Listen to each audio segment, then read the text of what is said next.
hello guys आज आमी आलोचना करिम ৰুডাবাৰৰ কিছুমান শৰ্ট ট্ৰিক ৰুডাবাৰৰ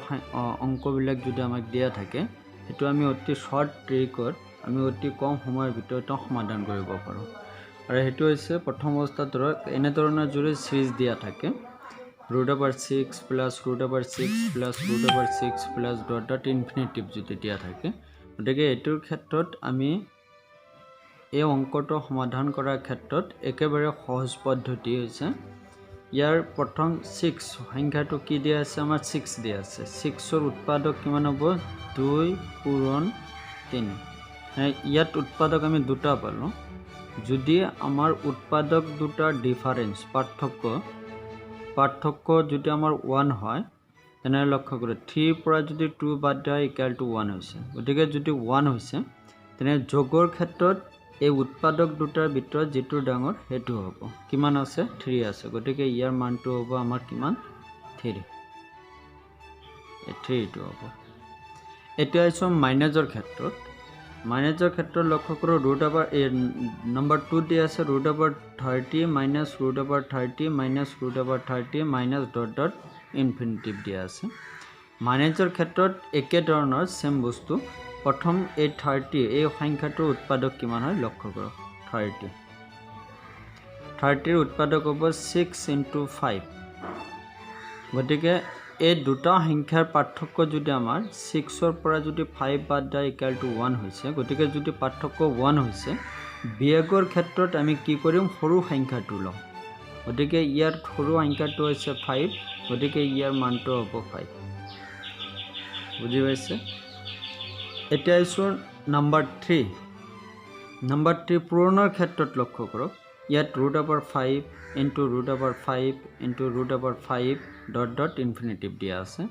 গতিকে গাইস এনেকুৱা যদি থাকে পূৰণৰ ক্ষেত্ৰত গতিকে পূৰণৰ ক্ষেত্ৰত ডাইৰেক্ট যি সংখ্যাটো দিয়া থাকিব হে ইয়াৰ মানটো হে সংখ্যাটো হ'ব কিমান আছে √5 আছে সংখ্যাটো গতিকে ইয়াৰ মানটো আমাৰ কিমান হ'ব 5 হ'ব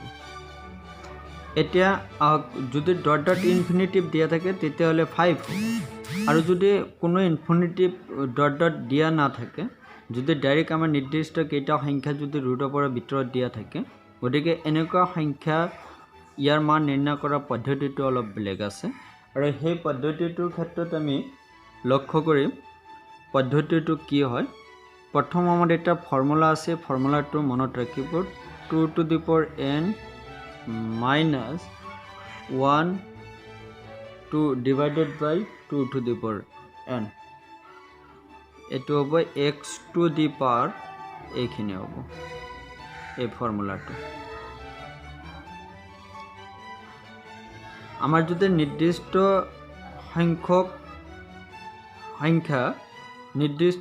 সংখ্যা যদি আমাৰ √ৰ ভিতৰত পূৰণ দিয়া থাকে গতিকে এই ক্ষেত্ৰত আমি তাৰ মানটো নিৰ্ণয় কৰা ফৰ্মুলাটো হৈছে এটো আৰু এই ফৰ্মুলাটো আমি কেনেকৈ নিৰ্ণয় কৰিম প্ৰথম অৱস্থা লক্ষ্য কৰক x হৈছে x ৰ মানটো হ'ব সংখ্যাটো 7 to the power 2 to the power ইয়াত কেইটা সংখ্যা দিয়া আছে তিনিটা গতিকে n ৰ মানটো হ'ব 3 - 1 divided by 2 to the power n ৰ মান 3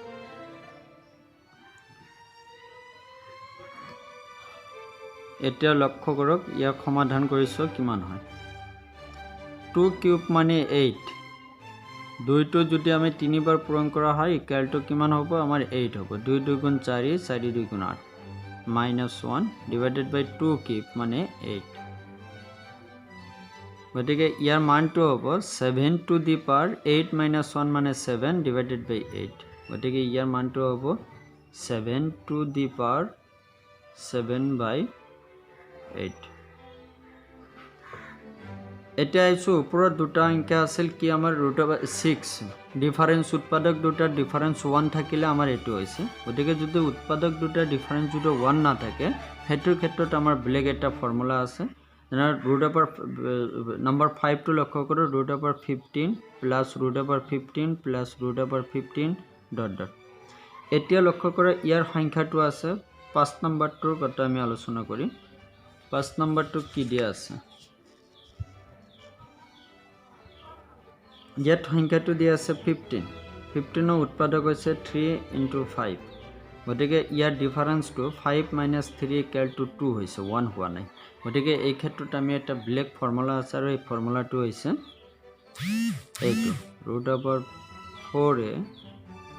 + 1 + 1 divided by 2 এই ফৰ্মুলাটো আছে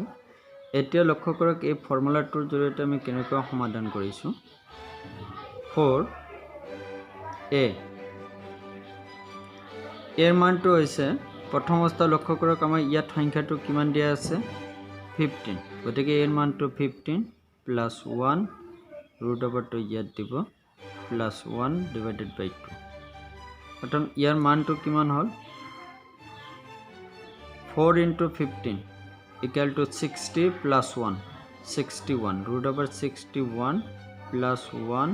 divided by 2 গতিকে ইয়াৰ মানটো হ'ব আমাৰ এটো হ'ব এতিয়া আছো 6 নম্বৰ অংকটোৰ ক্ষেত্ৰত 6 নম্বৰটো যেটো মাইনাস আছে গতিকে ইয়াৰ ক্ষেত্ৰতে এটা